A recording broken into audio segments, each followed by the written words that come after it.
मैं क्योंकि प्रोग्राम बहुत लंबा हो गया है, मैं मुख्तसरन वक्त में सिर्फ इतना कहूँगा, हमारी जो ये तहरीक थी इसमें जितने लोगों ने भी हिस्सा लिया,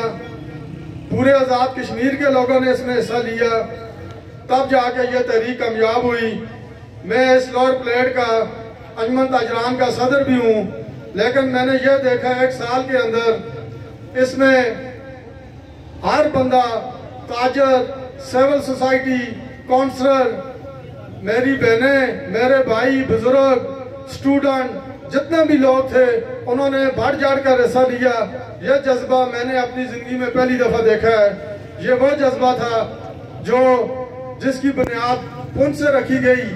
और इख्तिताम जो हुआ मुजफ्फराबाद में 3 शहादतों के बाद हुआ और हमने कामयाबी हासिल की। मैं यहाँ पे एलियान प्लेट का, यहाँ के दोस्तों का, यहाँ के बुजुर्गों का, यहाँ के काउंसलरों का बहुत शुक्रिया अदा करता हूँ, जिन्होंने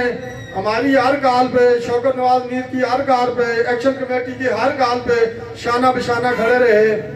और मैं यहाँ पे अपने बड़े भाई फजल महमूद बेग साहब का इंतहाई मशकूर हूँ और उनका शुक्रिया अदा करता हूँ, जिन्होंने बहुत अहम किरदार अदा किया। ये जो 4 दिन हमारे यहाँ पे एहतजाज रहा, उसमें उनका एक बहुत बड़ा रोल था।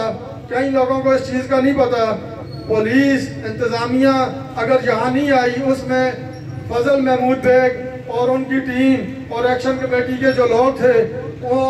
मुसलसल राब्ते में थे, जिसकी वजह से उन्होंने यहाँ पे पुरअमन एहतजाज भी हुए और यहाँ के लोग पुरअमन भी रहे। बाकी इस वक्त बात लंबी हो गई है, मैं सिर्फ इतना कहूँगा एलियान प्लेट को कि हम आपकी मब्तों से, आपकी जो मब्तें हैं उनका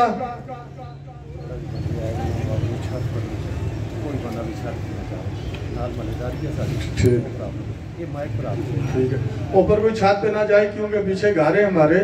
जो भी बंदे हैं नीचे ही बैठे। तो मैं बात कर रहा था, मैं सिर्फ इतना कहूँगा, मैं शकील मुगल साहब का भी शुक्रिया अदा करूँगा क्योंकि उन्होंने भी हमारे साथ हर वक्त राब्ते में रहे। तो मैं एलियान प्लेट का और अंजुमन ताजरान का बहुत बहुत शुक्रिया अदा करता हूँ। और मेरे बुजुर्ग जो सेंट्रल प्लेट से आए हुए हैं, काजी मोहम्मद अजरूब साहब, मैं उनका भी शुक्रिया अदा करता हूँ और उन्हें कहूँगा कि वो 1 मिनट स्टेज पे आए और अपने ख्यालात का